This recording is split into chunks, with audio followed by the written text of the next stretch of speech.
Muy buenas tardes, bienvenidos todos y para mí es un placer de verdad presentar hoy esta conferencia. Mejor decir siempre testimonio, porque sería algo desde cátedra, ¿verdad? No, el padre es misionero y de verdad ya 27 años que está trabajando en Medio Oriente, entonces nos va a dar un testimonio vivo de lo que está pasando, especialmente en Irak, un país que durante más de 10 años pasó por una guerra cruel, una guerra, además, la invasión del Estado Islámico. Solamente para subrayar algunas cositas, ¿no? Padre Luis, como mencionó Pablo, es argentino, pero de descendencia también polaca, es mi compatriota, por decir así.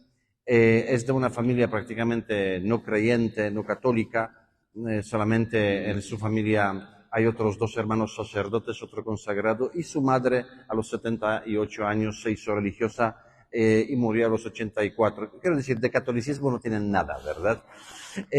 Así que, queridos hermanos y amigos, el tema de la persecución religiosa es un tema muy pendiente, porque la persecución religiosa acompaña a la Iglesia desde hace 2000 años, desde el principio del cristianismo. Y el Papa ha dicho que hoy hay más mártires que en los primeros siglos del cristianismo, y esto no es una mentira. Hoy unos 350 millones de cristianos son perseguidos, discriminados, encarcelados y en muchos casos asesinados a causa de su fe en Jesucristo. Y esta persecución religiosa, ¿por qué es un tema tan pendiente? Porque no hablamos de estadísticas. Pues dar cuenta durante este testimonio que no son estadísticas, no es, ¿cómo decir?, una ideología que se va a presentar contra los cristianos, sino cuando se habla de la persecución religiosa se habla de personas concretas, con hueso y carne, con nombre y apellido, que están sufriendo a causa de persecución religiosa. Además, otra cosa. Fíjense que es el derecho fundamental que nos garantiza la Carta de los Derechos Humanos. Sin embargo, según los especialistas en las leyes, es el derecho menos defendido hoy en el mundo. Y esto lo digo con todo respeto y cariño. Es suficiente que hoy un muchacho en Guadalajara se le pega, se le acosa de alguna manera por ser homosexual y sale en portadas de todos los periódicos. Mientras tanto, en algún país se mata en un día 200 cristianos en un atentado, no sale ni una pequeña nota. Entonces, en los casos hay que defender, ¿no?, las libertades y sobre todo la libertad personal de cada uno. Pero en dos casos hablamos de las personas. En primer caso se defiende y se alarma a la sociedad, en segundo caso se calla totalmente. Entonces tenemos que tenerlo en cuenta. ¿Por qué el tema de la libertad religiosa también es muy importante para nosotros? Porque no sé si se dieron cuenta ustedes que apenas hace unos 10, 15 años, cuando hablamos de la persecución religiosa, nos referimos a los países Siria, Irak, China, por ahí. Hoy, cuando hablamos de falta de libertad religiosa y persecución religiosa, hablamos Cuba, Venezuela, Nicaragua. Quiero decir que este tema cada vez más se acerca a México, afecta a los pueblos vecinos. Entonces, poner como más el testimonio de Padre Luis nos va a abrir ojos a lo que está pasando en el mundo. Y por lo último, el Padre ha venido ya el martes, se ha dado en varias parroquias, en varios lugares, el testimonio, se hospedó en mi casa. Como sigue viviendo en Oriente Medio, pues ahí corre siempre peligro, siempre. Es que cada vez un católico que vive por ahí no sabe qué va a pasar mañana. Por lo tanto, yo, incluso mañana ya se va de Guadalajara, yo voy a guardar por una temporada las sábanas, por si acaso un día va a ser una reliquia de primer grado, ¿no? Pero hay que tener en cuenta que lo que está hablando aquí no es chiste, no es de una película, es una realidad que enfrentan los cristianos todos los días. todos los días. Así que no me enrollo, paso el micrófono. Bienvenido, y le damos un fuerte aplauso.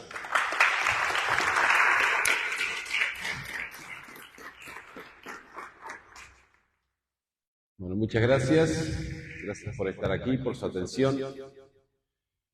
En la primera diapositiva, además del rosario, hay un símbolo. Ese símbolo es una letra. Es una letra del alfabeto árabe. Es la Nun, es decir, la N nuestra. ¿Por qué está puesta esa letra ahí? Cuando el Estado Islámico, el ISIS, toma la ciudad de Mosul, lo primero que hace es marcar las casas de los cristianos con esta letra. Ocurre en el Corán, el libro sagrado de los musulmanes, no se los llama los cristianos cristianos, se los llama nazarenos, los seguidores de Jesús el Nazareno. El ISIS, cuando entra en Mosul y después cuando toma las ciudades cristianas de la llanura de Nínive, marca con esta letra las casas, como diciendo esto es una casa de un cristiano, y abajo pone propiedad del Estado Islámico. Es decir, simplemente por ser cristianos no tenemos ni siquiera derecho a tener una propiedad. Marcadas las casas, era fácil requisarlas, era fácil torturar a los que estaban allí, en muchos casos matarlos, ¿sí? Y por eso esa letra se convirtió en un símbolo de los cristianos perseguidos del día de hoy. Recuerden, cuando a los cristianos se los empieza a llamar cristianos en Antioquía, en realidad al principio no era como una burla. Y para nosotros ser cristianos es un honor. Lo mismo esta letra, que para ellos es un símbolo de maldición, para nosotros significa un símbolo de bendición, de bienaventuranza. Es nuestro Señor Jesucristo el que dice, bienaventurados seréis cuando os persigan, os maltraten y digan toda clase de mentiras por mi nombre.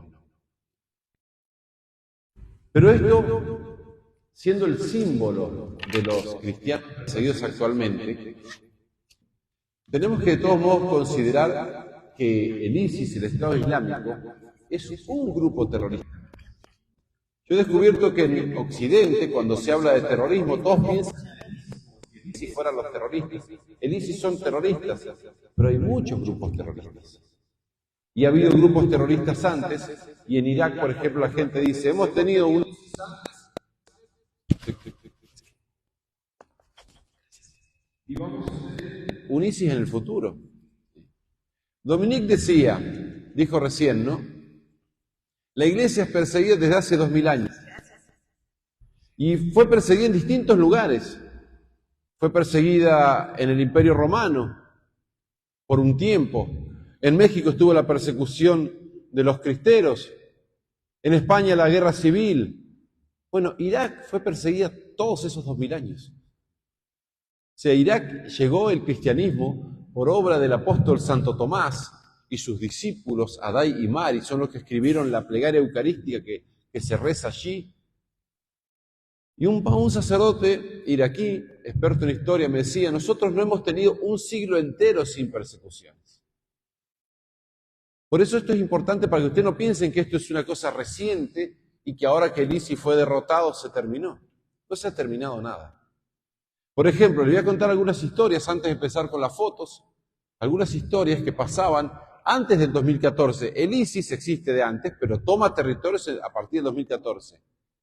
Antes de eso, yo llegué en el 2010 a Irak. Para nosotros era común, por ejemplo, que en Bagdad entrasen musulmanes fanáticos en casas de cristianos y masacren a toda la familia. Desde el abuelo hasta el bebé. A todos un disparo en la cabeza. Y fíjense que era una cuestión religiosa porque nunca robaban nada. Tenía que ser claro que ellos no eran ladrones. Ellos eran buenos musulmanes que cumplían con su deber de matar a los infieles. Había explosiones en todos lados, explosiones en iglesias. No todos los atentados eran contra los cristianos. Pero los cristianos, por ser minoría, son los que más sufrían. Porque las distintas ramas del Islam, que a veces se odian entre ellas, todos ellos tienen algo en común. Odian a Cristo y a su iglesia. Por eso es que la situación es muy difícil desde siempre. Desde el 2003, que fue la invasión estadounidense a Irak, el país cayó en una espiral de violencia y nosotros teníamos 20 atentados por día en el país. En Bagdad, la capital, hasta hace poquitos años había 100 atentados por mes. Para nosotros era común que nos enteramos que había un atentado aquí, allá, que moría este, aquel. Explotaban todos los vidrios de nuestra casa, más de una vez. Con el padre Jorge, por ejemplo, no podíamos quedarnos encerrados, ¿no? Somos sacerdotes, tenemos que visitar a los enfermos, a los fieles, llevar la comunión. Y nos pasó muchas veces que después de volver en el carro, enterarnos a la noche por los noticieros que 5 o 10 minutos después de pasar por tal esquina había explotado una bomba. Por eso, ustedes tienen que saber que esto ha pasado, esto pasa, y si no se cambian las condiciones va a seguir pasando. Bueno, pero todo se puso mucho peor a partir de 2014, porque el Estado Islámico es un grupo terrorista que se hizo famoso por tomar ciudades y territorios. ¿Sí? En el 2014 empezó a tomar ciudades y pueblos de una provincia de Irak que se llama El Ámbar, y era impresionante para mí considerar que un grupo terrorista estaba tomando ciudades y no salía en ningún medio de comunicación occidental. Yo ya había experimentado que si un atentado en Bagdad no mataba más de 40 personas, no salía en ningún lado. Tenía que ser 40 o más para que empiecen a aparecer en las noticias. Pero esto era peor. Un grupo terrorista empieza a tomar ciudades y no sale en ningún lado, no le interesa a nadie. Recién saltamos a los medios cuando el ISIS toma Mosul, porque Mosul era una ciudad de 1,5 millones de habitantes. Pero antes nada. Yo recuerdo una cosa que para mí era dolorosísimo considerar, ¿no? Cómo se estaba muriendo la gente, cómo había tantos atentados y a nadie le interesaba. Recuerdo que hace unos años murió un dentista estadounidense, mató un león, que era un león famoso, no sé por qué era famoso, porque jamás me voy a dedicar ni 2 minutos a leer la historia de un león, pero un león famoso y lo mató este cazador. Durante 2 semanas, en diarios que yo chequeaba online de Argentina y de España, todos los días salían noticias sobre el cazador y sobre el león. Y la barbarie de este hombre que mató a este animal y qué sé yo, qué sé cuánto. Durante esas 2 semanas, decenas de cristianos fueron masacrados y no salió en ningún lado. Por eso para mí es importante dar a conocer esto y que ustedes lo escuchen y que lo sepan y que lo comenten. Porque no puede ser que estén matando hermanos nuestros y nadie lo sepa. Bueno, 2014, entra el ISIS. La siguiente foto. Ahí tienen paredes de Mosul y los pueblos allá no en Nínive. Lanún y escrito en árabe, Eqarat ad-Dawla al-Islamiyya, propiedad del Estado Islámico. En Mosul mataron a mucha gente, pero sobre todo a los cristianos los echaron. Y después de tomar Mosul se dirigieron a una montaña que se llama Sinjar, donde hay miembros de otra religión, yazidíes se llama, una religión extraña, tienen cierto culto al demonio. Y los del ISIS mataron en una noche 10.000 personas. Por lo cual, los cristianos, sabiendo que venían después por ellos, ¿sí?, de pronto, alertados por los obispos y los sacerdotes que recorrían las casas diciendo hay que irse ya, 125.000 cristianos de pueblos cristianos de la llanura en Nínive abandonaron sus casas, y esto es lo que, en la siguiente foto, es lo que se veía. En agosto, en esa zona, la temperatura puede llegar a 50 grados. Y la gente se fue con lo opuesto en vehículos o caminando, 30, 40 kilómetros por el desierto, ¿sí?, disparados por atrás por el ISIS, y muchos ancianos y muchos bebés no llegaron a destino. Cuando esa gente llegó a la zona de Erbil, que estaban más protegidos, no fueron al gobierno, no fueron a la policía, fueron al único lugar que ellos conocían que era seguro, que eran las iglesias. Y de pronto iglesias enormes se transformaron en dormitorios por varios días para recibir a cientos de miles de cristianos. ¿La iglesia qué hizo? Se tuvo que movilizar, 125.000. ¿Saben lo que significa mantener 125.000 personas? Había que pensar en lugares donde vivan, en agua para que tomen, en remedios, medicina que necesitaban, comida para que coman, y más adelante escuelas para que los chicos vayan a la escuela. Y la iglesia se movilizó de un modo impresionante. La verdad, lo que logró la iglesia en esos días fue increíble. Primero consiguieron tiendas, carpas para ellos. Y después se construyeron campamentos de refugiados, por supuesto muy pobres, ¿no? Una familia de 8 personas vivía en un container, pero al menos estaban protegidos. Había que pensar hasta en aire acondicionado, porque un container con 48 grados, la gente se muere adentro. Yo recuerdo cuando se trasladaron a Bagdad al campamento de refugiados, la ayuda que llegó a través del gobierno, claro, a través de un gobierno corrupto. Los 300 aire acondicionados que tenían que estar en el campamento nunca llegaron. Tuvimos que conseguir ayuda hasta para eso. ¿Y cómo se consiguió esa ayuda? ¿Ustedes piensan que la ONU nos dio algo? Ni un solo dólar. ¿UNICEF nos dio algo? Ni un solo dólar. Fue todo gracias a gente, cristianos de Occidente y de otros lados, que con pequeñas donaciones, canalizadas muchas veces, por ejemplo, a través de ayuda de la iglesia necesitada, y se salvaron así cientos de miles de vidas de gente que hubiese muerto. Por eso, ya les digo, esto pasó hace varios años, pero cada vez que me llaman yo vengo a contarlo, porque es importante que se sepa, porque como decía Dominic, estas cosas no salen en los medios. Hace unos meses, musulmanes fanáticos en una universidad en Nigeria quemaron viva a una chica, un estudiante. Algunos políticos europeos pidieron al Parlamento Europeo que condene el asesinato. Y el Parlamento Europeo rechazó condenar el asesinato. ¿Vieron ese movimiento en Estados Unidos? Black Lives Matter. Las vidas de los negros importan, sí. Sí, importan, pero si no son cristianos de África. Porque ahí ya ciertamente no importa.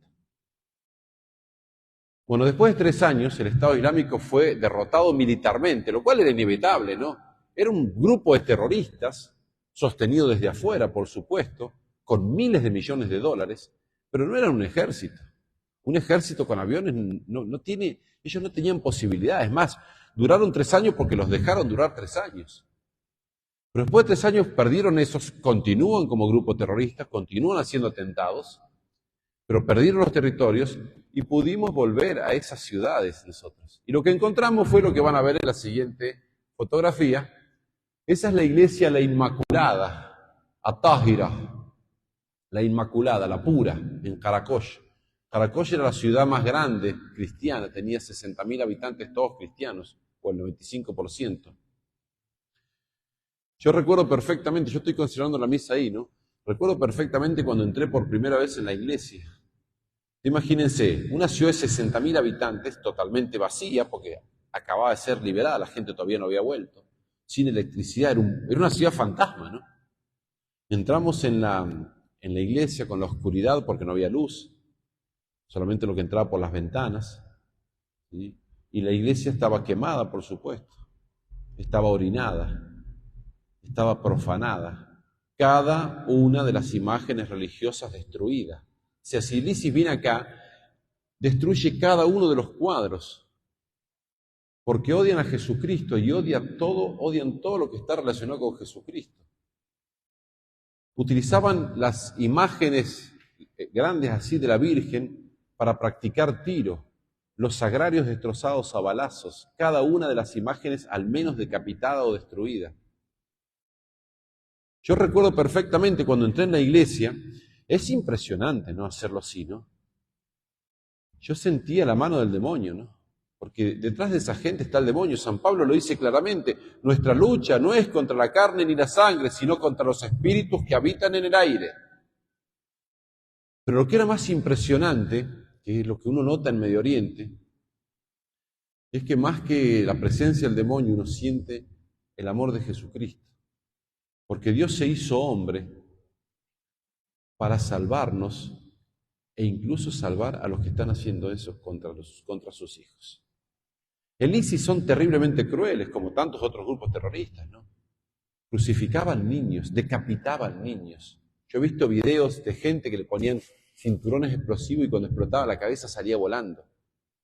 Hemos sabido de historias que han enterrado niños vivos para que sus madres sufran más. A una mujer, para castigarla, le degollaron el hijo de 5 años y la obligaron a poner sus manos debajo para que se manche con la sangre de su hijito. Y sin embargo Jesucristo murió también por ellos.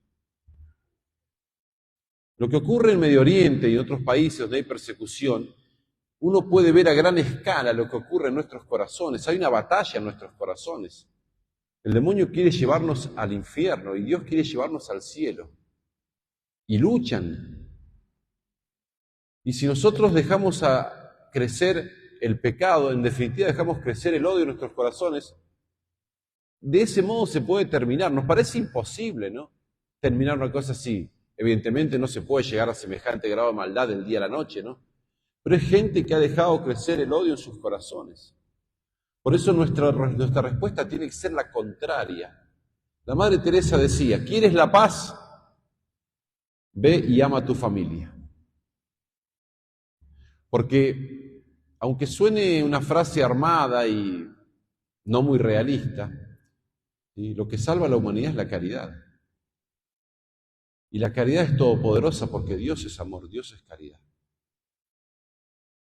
Bien, las fotos que siguen también muestran destrucción. Por ejemplo, en esa imagen es también en Caracoy, la misma ciudad, otra iglesia. ¿Qué ocurre? La torre de la iglesia era más alta que la torre de la mezquita. Eso no puede ser. Tiraron la torre abajo. La foto siguiente, la misma iglesia que vimos recién, la iglesia de San Besnam. Fíjense también quemada, los mármoles arrancados, profanada, semidestruida. Fíjense en la mano, tengo una hoja.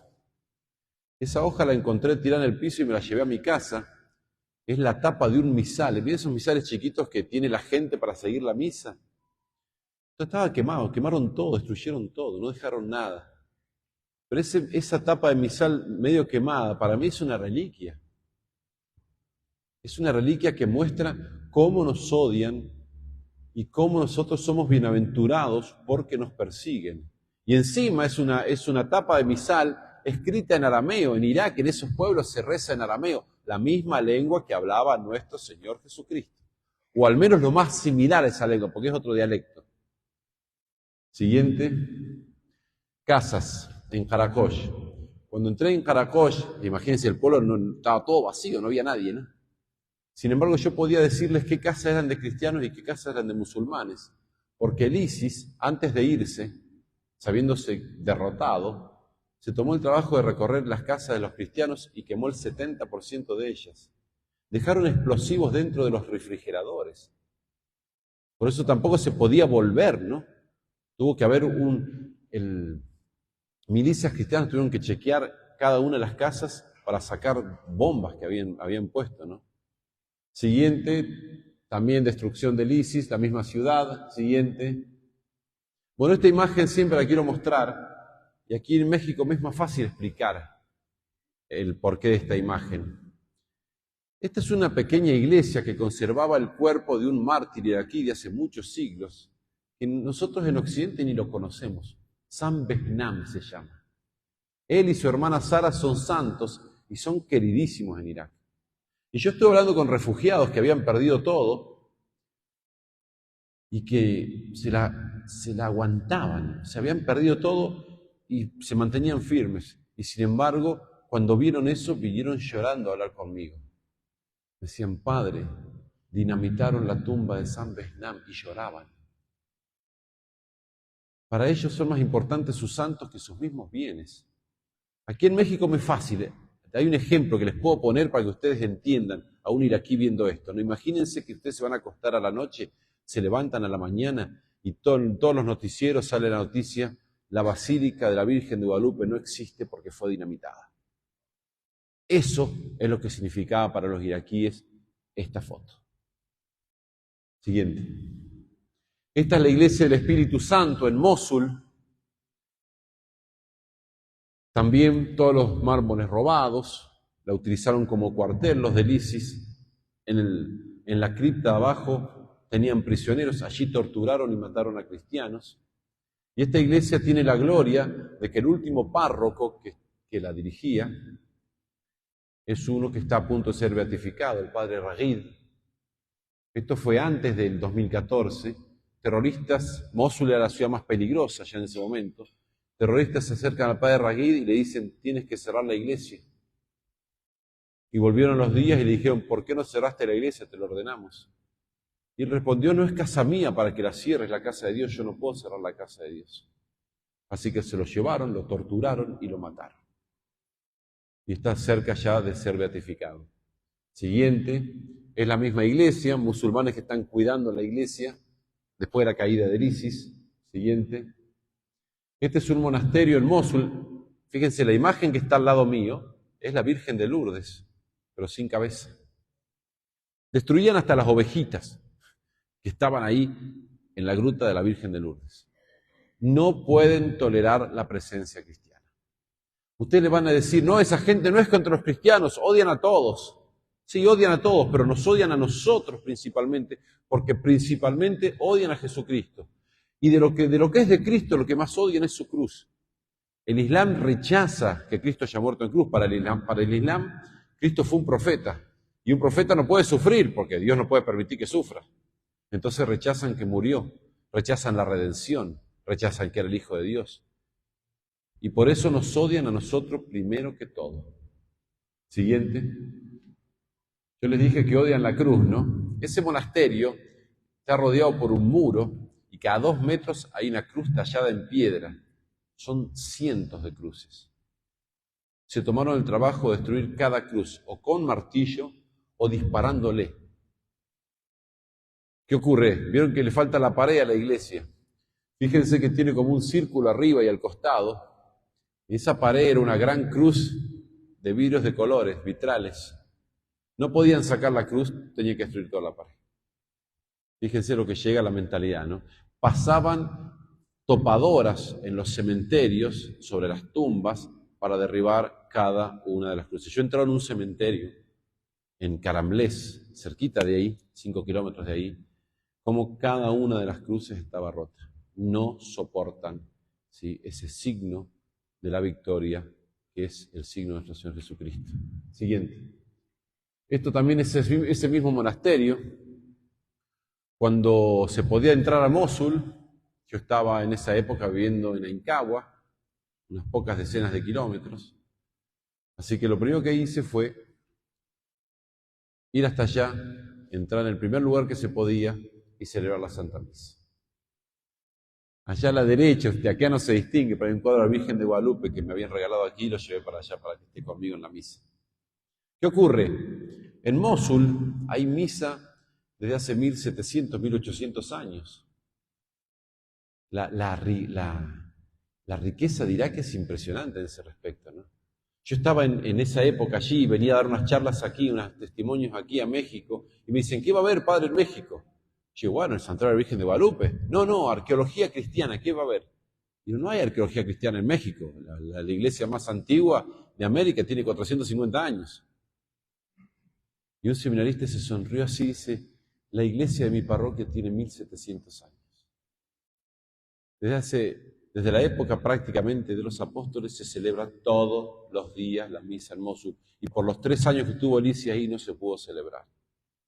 Por eso lo primero que yo hice fue ir al menos a celebrar una misa. Que de nuevo se escuche en esa ciudad martirizada, este es el Cordero de Dios que quita el pecado del mundo.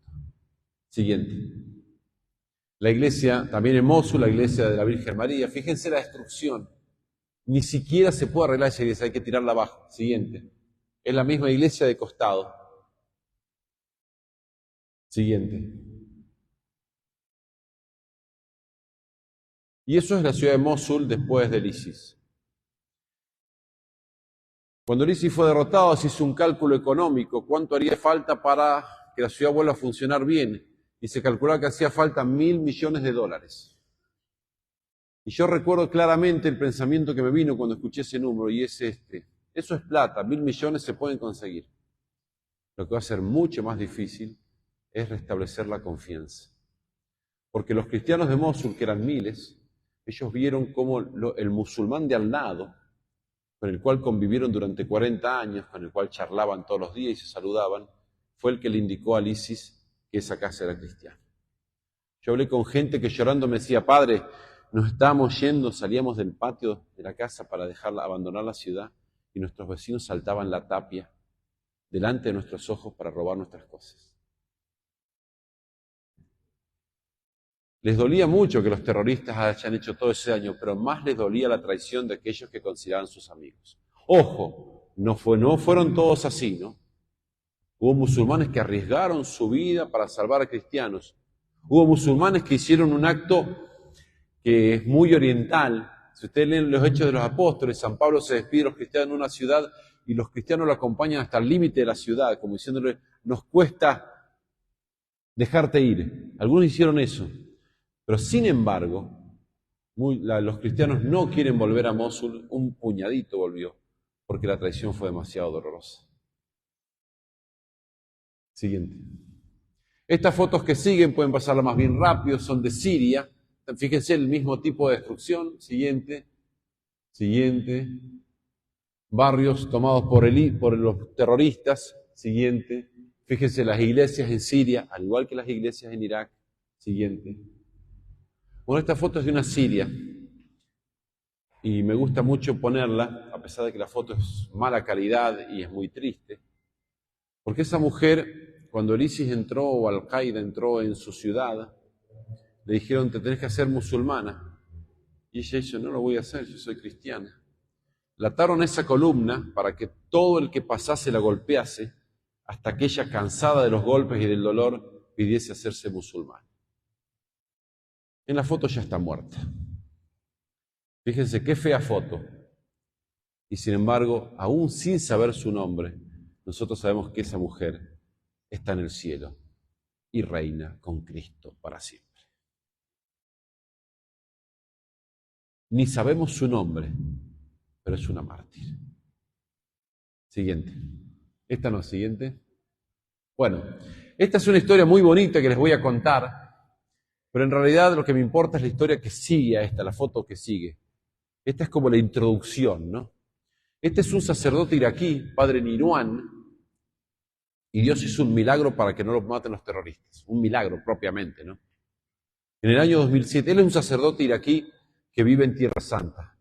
Tiene además es franciscano. Tiene una hermana que es franciscana y tiene un hermano que es un sacerdote dominico, que vive en Irak. El padre Nirwan, en el 2007, viajó a Irak desde Tierra Santa para visitar a su familia. Iba en un auto por la ruta con 4 amigos. Lo detienen en un control los policías, pero no eran policías, sino que eran terroristas. Obligan a todos a caminar 15 minutos en el desierto, hasta una pequeña casita, y de la casita salen otros. Y llevaban consigo un ejemplar del Corán, un cuchillo y una cámara para filmar. Y le dicen directamente, los vamos a degollar mientras filmamos y lo vamos a poner en YouTube. Y para que ustedes no crean que esto era una exageración, ahí mismo mataron a uno. Uno se quiso rebelar, lo apuñalaron, quedó muerto ahí. O sea, yo he visto videos así, ¿no? Yo he visto videos de cristianos degollados. He visto el cuchillo pasar y los tendones y la sangre saltar, ¿no? Eso lo hacían. He visto videos de presos puestos en un auto y les disparan con un misil y explotan el auto. Entonces le dicen, ¿quién es ciego para las cámaras? Y el padre Nirwan dice, no, pero necesito rezar 1 minuto. Y se arrodilla. ¿Qué ocurre? El padre Nirwan llevaba consigo una reliquia de una monja, una fundadora de una congregación de monjas en Tierra Santa, que ahora ya está canonizada. En la época esa no estaba canonizada, no era ni beata. Se llamaba Alfonsina, Santa Alfonsina. Él estuvo cuando se abrió la tumba de Alfonsina para el proceso de beatificación y tenía un huesito con él, una reliquia. Entonces, arrodillado, le dice: Alfonsina, por algo estás con nosotros. No te pido por mi vida, pero te pido que no muera nadie más de mis amigos. Y le dijo a los terroristas: estoy listo.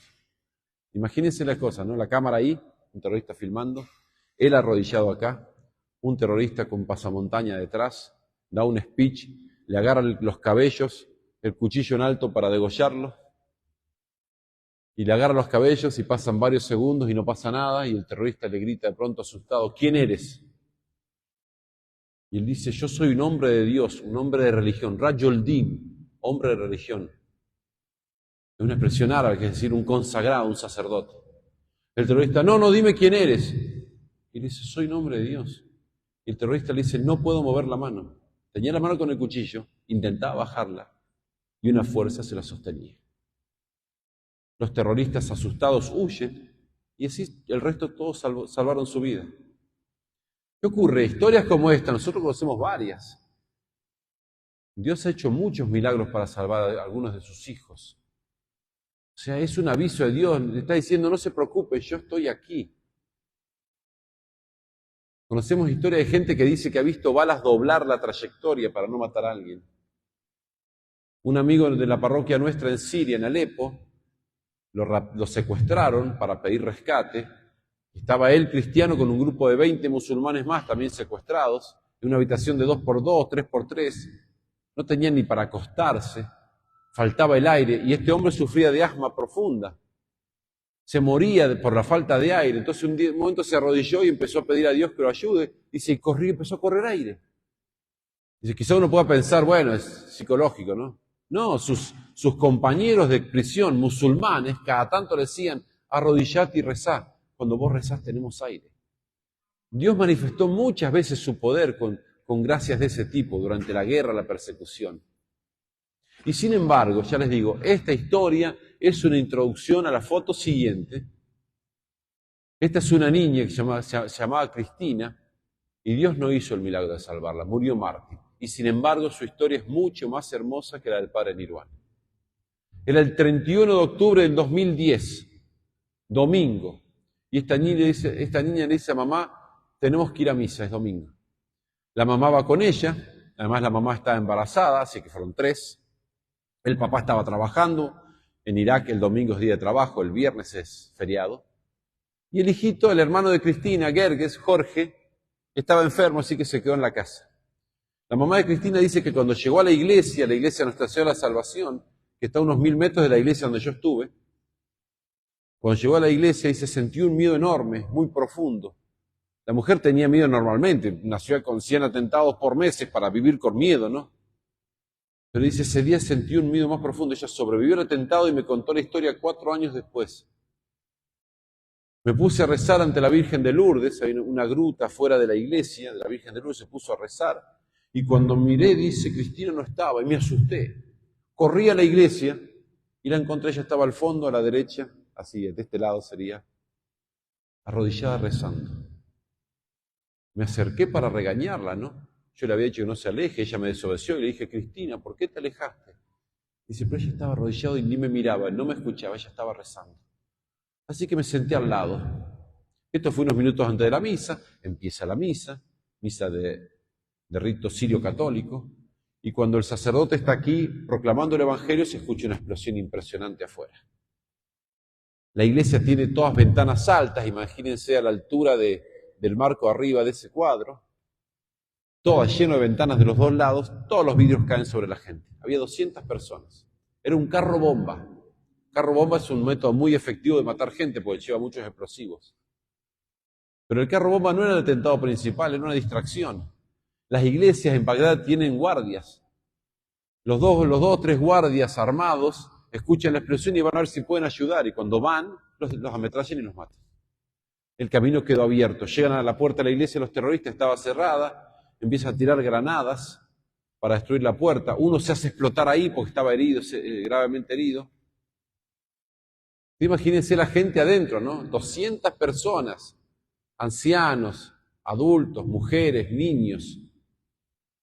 Escuchan una explosión terrible, caen vidrios sobre ellos, se escuchan ametralladoras, se escuchan granadas. Muchísima gente, eran unos 200, lograron venirse a la sacristía que está de este lado, así se salvaron, aunque los terroristas trataban de meter después granadas en la sacristía para matarlos, pero se salvaron muchos. Pero Cristina y la mamá estaban al fondo, no lograron escapar.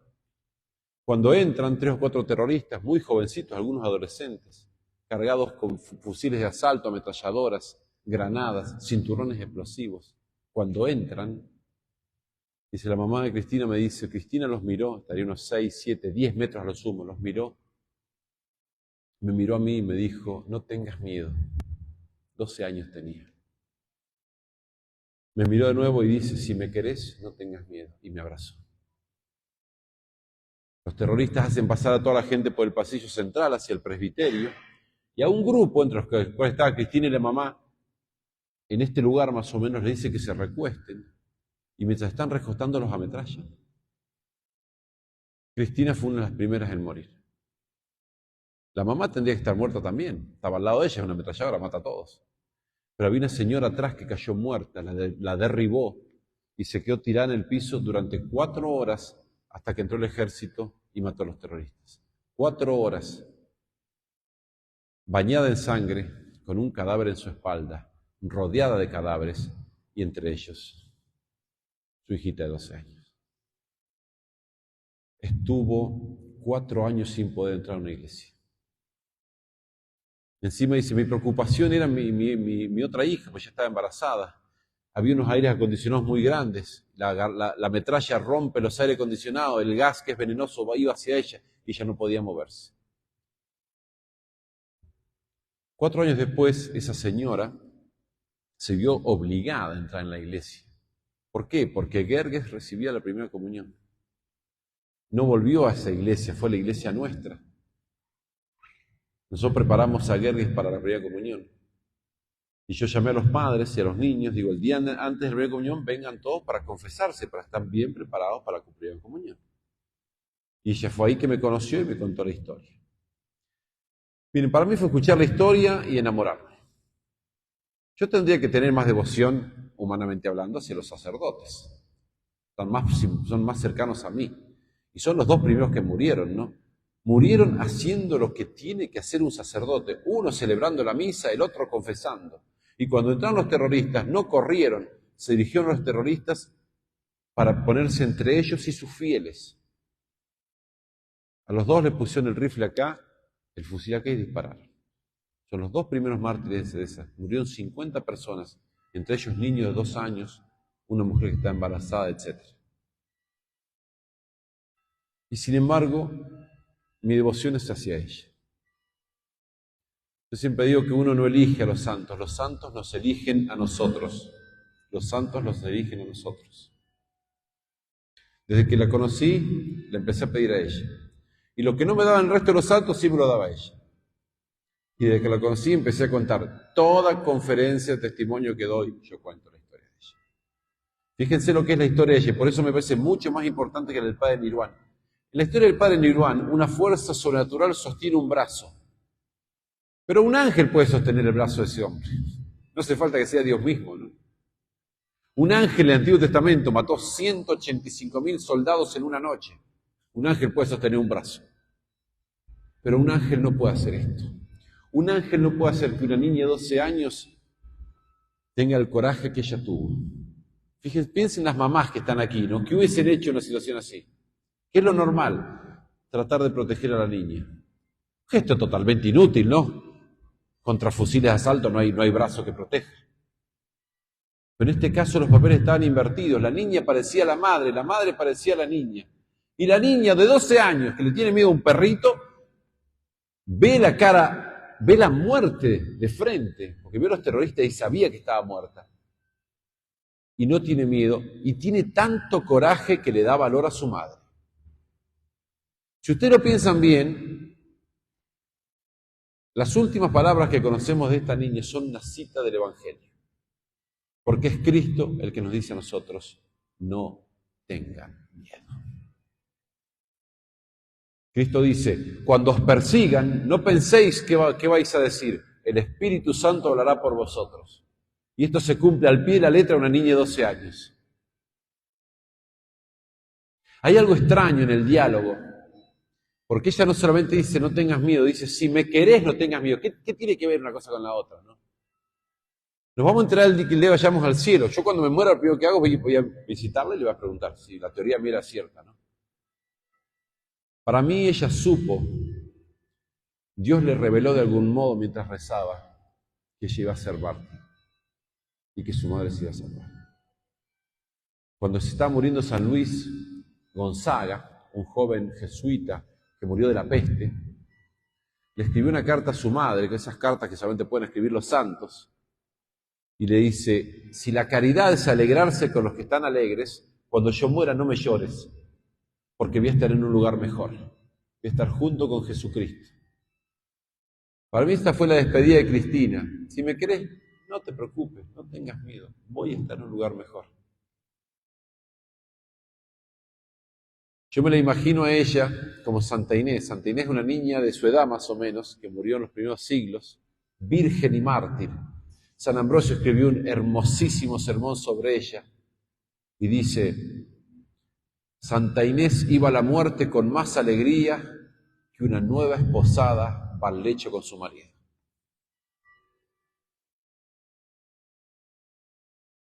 Yo visité muchas veces a la familia de Cristina, no muchas veces, y difundí esta historia por todos lados, ¿no?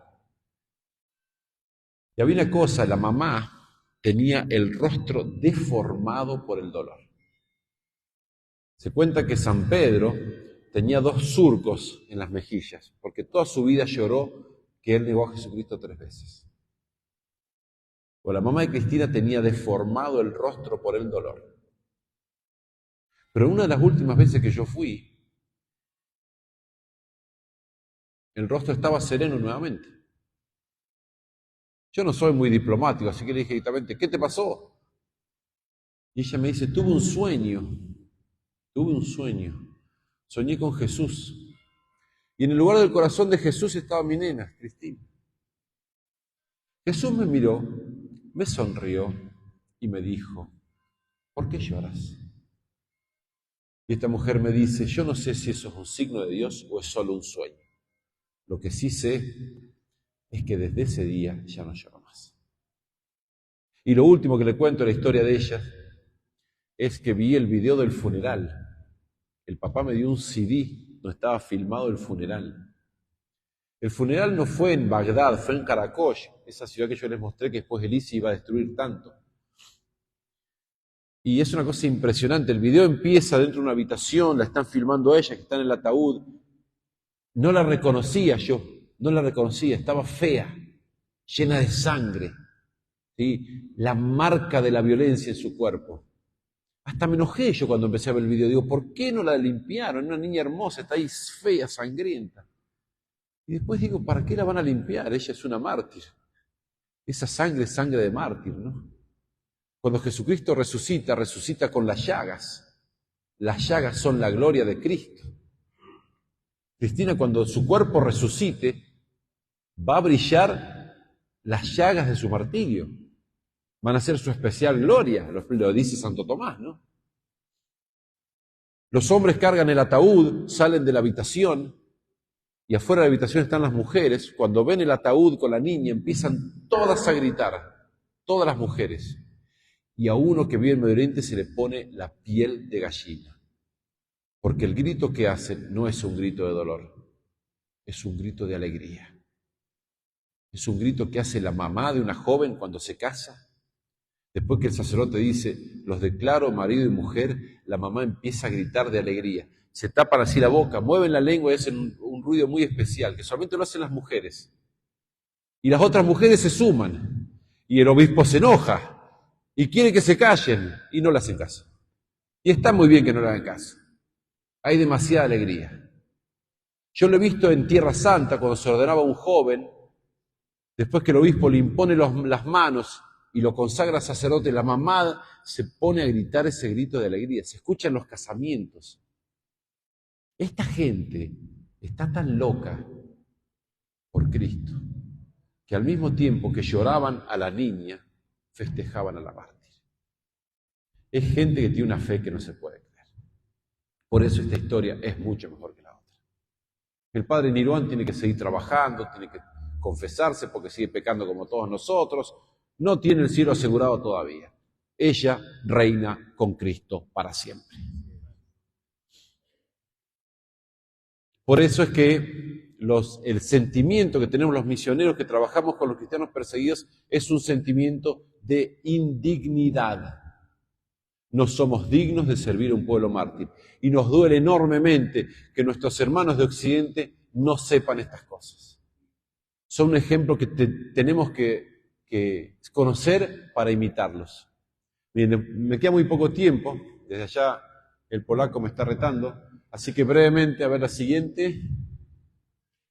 No, la otra. Esta. Esta es una historia muy breve que les voy a contar, no sé si conocen esa foto. El ISIS hace unos años secuestró a 20 cristianos coptos, es decir, egipcios, ni siquiera católicos ortodoxos, en Libia. Eran trabajadores, jóvenes trabajadores que se fueron para mandar dinero a sus casas. Los secuestraron, los llevaron a una playa vestidos con ese mono naranja, los degollaron y pusieron ese video en internet. Yo al principio no quería verlo y después dije, no, tengo que verlo. El padre Miguel Agustín Pro, o sea, mártir mexicano, es el primer martirio que tenemos fotos. Este es medio el primer martirio con el cual tenemos videos. Desgraciadamente no lo bajé, así que lo tengo, y ahora es durísimo de ver, ¿no? Ya les digo, se ve el cuchillo hacer así, saltar los tendones, ¿no? Es una cosa impresionante, ¿no? Y termina el video, ellos en la playa y todos con la cabeza cortada sobre la espalda. Bueno, 2 de ellos eran hermanos y la mamá de ellos vio el video. La mamá vio cómo los terroristas le cortaban la cabeza a 2 de sus hijos. Una mujer pobre, campesina del sur de Egipto. Y otro de sus hijos que había quedado en Egipto, un día le preguntó, él después testificó, dice, yo le pregunté a mi mamá, mamá, ¿qué harías vos si vieses a los asesinos de tus hijos en el pueblo? Y lo que respondió esta mujer no tiene desperdicio. Ella dijo, yo les diría tfaddalu.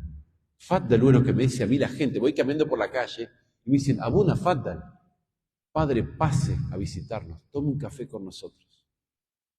Dice, yo los invitaría a mi casa porque ellos introdujeron a mis hijos en el reino de los cielos. Fíjense la capacidad de perdonar aquello que parece imperdonable. Y pensemos ahora cada uno en nuestro corazón, ¿no? ¿Cuántas veces estamos enojados por 1 semana, 2 semanas, 1 mes con alguien porque nos dijo una palabra? ¿Cuántas veces queremos que nos pidan perdón porque se han portado mal con nosotros? Aprendamos de esta gente. Cuando me invitan, yo vengo, doy la charla y pido lo siguiente. Primero, oraciones. Tienen que rezar por ellos. Los cristianos perseguidos que sigue habiendo, ahora menos en Irak, pero sigue habiendo en distintas partes del mundo. Nigeria, entre 4.000 y 5.000 mártires por año. Por año, 50.000 en 10 años. Hay que rezar por ellos. Segundo, hay que difundir esto. Nos pasamos el día hablando estupideces. Tenemos que contar estas cosas, tenemos que darlas a conocer, tenemos que buscar, están en las redes, tenemos que compartir las noticias. Tercero, si alguno puede colaborar económicamente, viene bien también. Porque imagínense cómo hay que apoyar a esta gente que ha perdido todo, ¿no?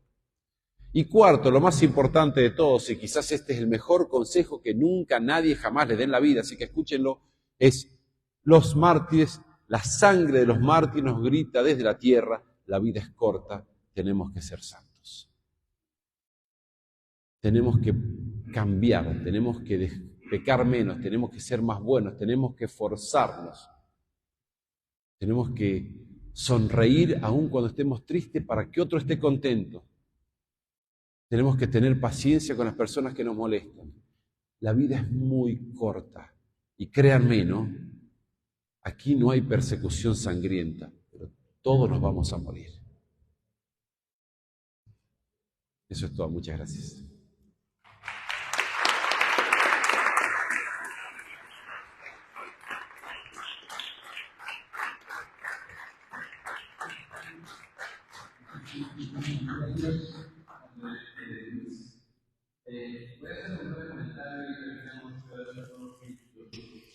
Queridos hermanos,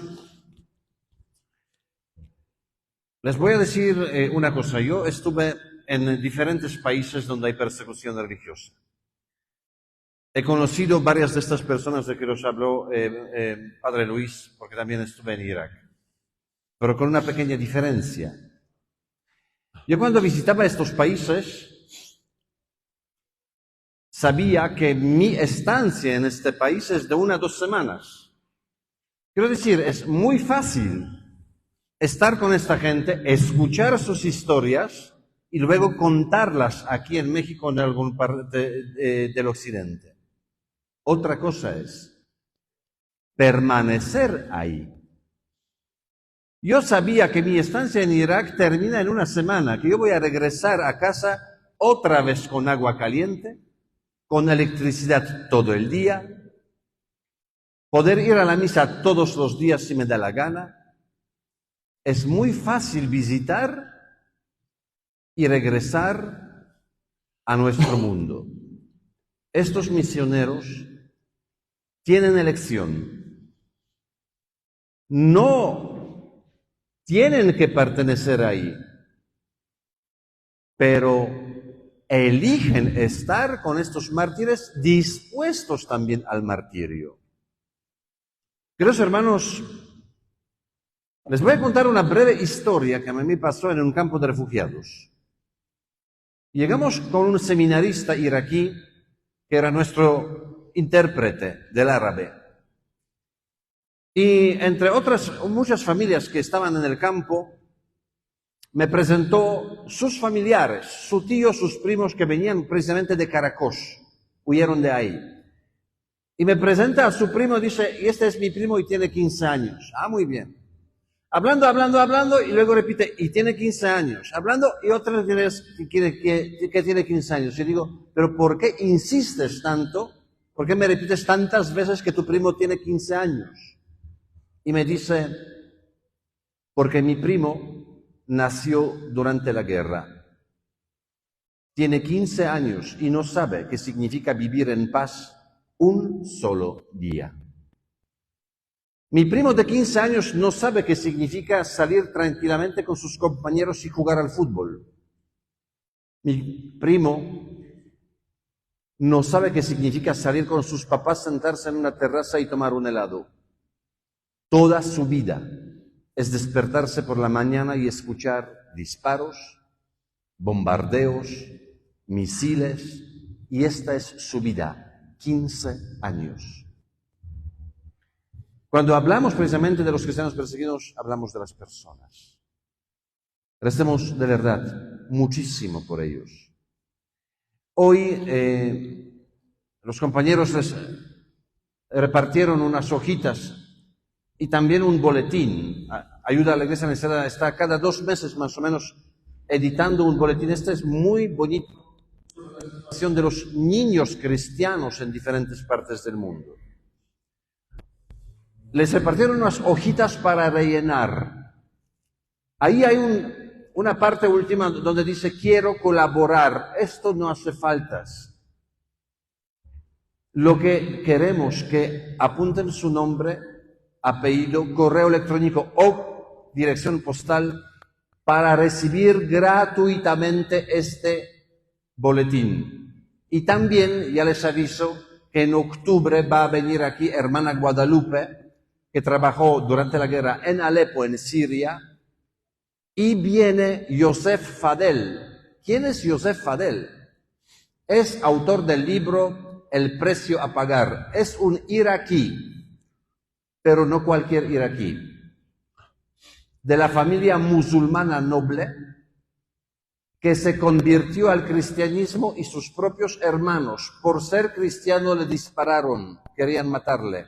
Sobrevivió, hoy vive en Francia. Y no voy a contar más, porque de verdad es una historia impresionante. Entonces, si apuntan su número de teléfono o su correo o eso, va a llegar la información cuando organizamos la próxima conferencia, quién va a venir, etcétera, etcétera. Y queridos hermanos, por lo último, al ratito vamos a rezar una Ave María en árabe, para de alguna manera un símbolo, ¿no?, de nuestra solidaridad con los cristianos de ahí. Y luego, como está también con nosotros Padre Eduardo, pues nos da la bendición final. ¿Y qué quería? Ajá, tengo una cosa a la salida, mira, yo no vamos a estar aquí, sino si alguien de ustedes, como ha dicho el padre, que estos cristianos necesitan también nuestro apoyo económico, no vamos a poner un cestillo, repartir sobres, nada de esto. Si alguien quiere esta hojita, libremente se acerca, puede saludar al padre, deja esto aquí con un donativo si quiere. Y les voy a decir, porque no lo sé si padre contaste esta historia de $1, no. A mí me encanta esta historia, porque una vez un señor le mandó al padre $1, diciendo, padre, no puedo más. Es algo simbólico. Y el padre le respondió, no es nada simbólico. $1 para mí es poder comprar 1 litro de leche y dar a un niño ahí que quizás no ha tomado leche una semana. Para ustedes es algo simbólico, para nosotros es salvar las vidas. Pues para que sepamos a veces que lo poco que podemos ahí hace milagros. Para que sepan ustedes que ayudamos a las personas concretas, a las familias cristianas. He traído, a padre, al principio, primera foto, ¿se acuerdan? Una letra, ¿cómo se llamaba? Nun. Entonces, tenemos como unos pines, ¿no? Que se puede poner un pin con la letra Nun. Y esto es bonito, porque es nuestra como solidaridad con los cristianos perseguidos, pero a la vez es una forma de como provocar a la gente, porque la gente se va a acercar. ¿Qué es esto? Y tú dices, Nun, ¿qué significa? Y le cuentas todo lo que contó Padre Luis.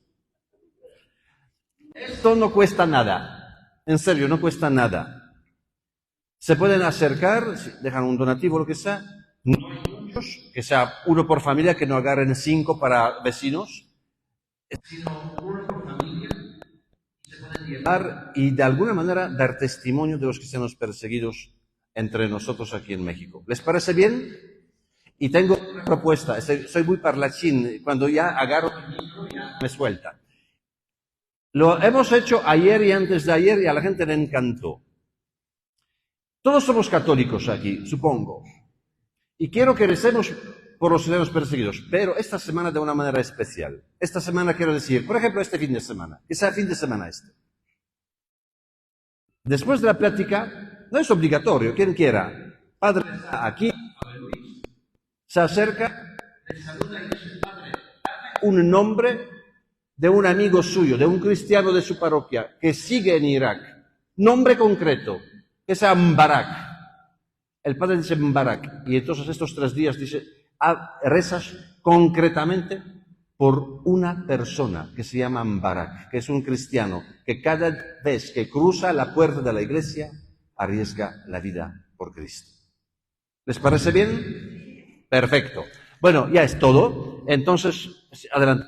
Sí, perdón, tengo una pregunta. Si están, bueno, en esta persecución que hay, al momento de estar evangelizando y de estar apoyando también a los cristianos, ¿cómo se refugian, cómo se protegen de no sufrir esos ataques o están también expuestos? Los cristianos no se pueden proteger. La única forma es simplemente, lo que ha dicho padre, muchos huyeron del país. Hace 20 años en Irak había casi 2 millones de cristianos, hoy no llegan a 200.000. Imagínense una cosa, 90% de los cristianos de Irak han desaparecido en 2 décadas. Y en el caso, por ejemplo, del padre, al destruir los monasterios, las iglesias, ¿cómo ustedes se protegen para seguir ayudando a los cristianos?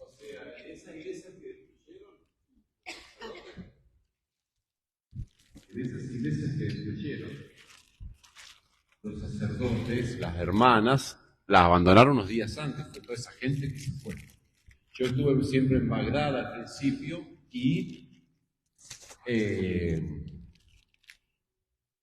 allí había peligro, había atentados, pero el ISIS no logró entrar porque la ciudad los rechazó. O sea, nosotros nos ha pasado a estar cerca de atentados muchas veces. O sea, la protección que tenemos se llama divina providencia.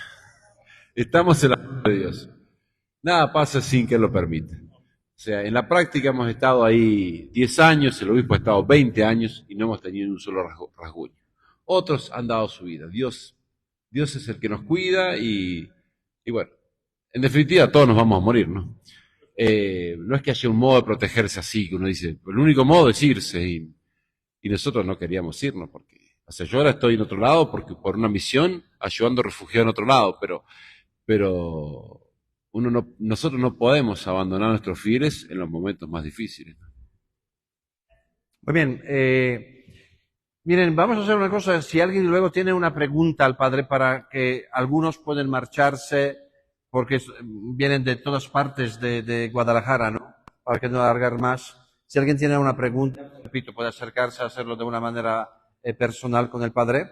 Entonces pido a padre Lalo y padre Luis que se acerquen aquí. El padre va a rezar una Ave María en árabe y el padre Eduardo nos va a dar la bendición a todos los que estamos aquí. Nos ponemos de pie.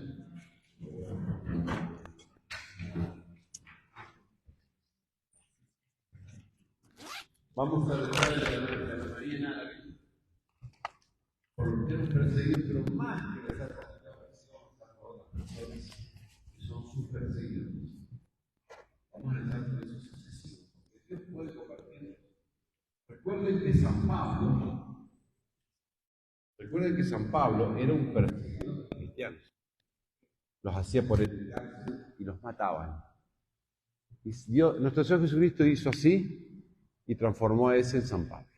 Y Dios puede hacer lo mismo con los que Él quiera. Por eso tenemos que pedir nosotros, con nuestras oraciones, que Dios convierta sus corazones, porque están marchando hacia el abismo. Tenemos que pedir por ellos, porque nuestro Señor nos dijo que amemos a nuestros enemigos y que pidamos por ellos. Assalamu alayki ya María, ya mumtalia ni'matan, arrabu ma'aki, mubaraka anti fin nisa, wa mubaraka thamratu batniki sayyidna Yesu al-Masih.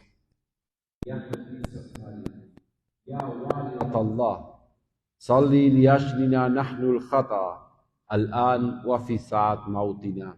Amén. Señor esté con ustedes Y con tu espíritu. la bendición del Todopoderoso, Padre, Hijo y Espíritu Santo, siga sobre nosotros y nos acompañe siempre. Amén. Vivamos al Señor. Muchas gracias a Dios. Gracias, Padre. Muchas gracias. Agradezco mucho. Pues muy buenas. Padre. ¿Qué papeles? Ah, sí, que la gente los deje aquí si alguien quiere los papelitos y cualquier cosa, pues aquí con el padre. Adelante y muchísimas gracias a todos. Dios les bendiga y que tengan muy buena noche. Inshallah. Toma. Esto es un regalo, puede ser. Es que tengo que conseguir estos, son buenísimos. ¿Dónde compro este tipo de micros? En Amazon. Ah, lo sabía. Le pasa el enlace. Lo sabía. Le pasa el enlace a Pablo para que se lo comparta.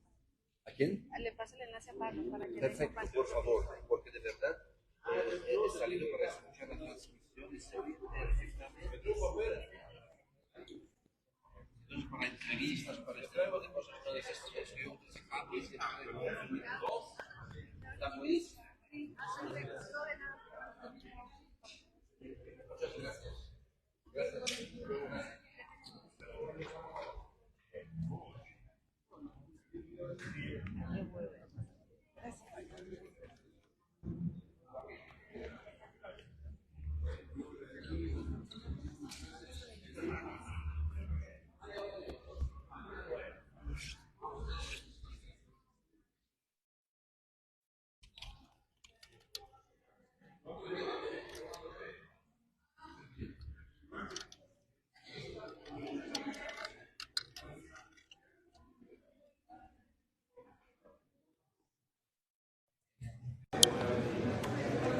Amigos, muchísimas gracias por habernos acompañado en esta transmisión. Estamos desde el Salón de los Adoradores en la parroquia El Expiatorio Eucarístico de Guadalajara, así es que les invitamos a seguir compartiendo esta información que hemos recibido, saber la realidad de la persecución que hay en la iglesia en Oriente Medio, estar orando también por los cristianos perseguidos, estar apoyando a través de ayuda a la iglesia necesitada. Así es que los invitamos a seguir orando por ellos y despido esta transmisión desde este Salón de los Adoradores en la parroquia del Expiatorio Eucarístico de Guadalajara, en Jalisco, México. Agradecemos mucho también al Padre Roberto, a Sergio Padilla de aquí del Expiatorio Eucarístico de Guadalajara, y también a Dominic Dijkstra, a Pablo y desde luego al Padre que nos ha compartido su testimonio y su experiencia. Los invitamos a seguir apoyando ayuda a la Iglesia Necesitada.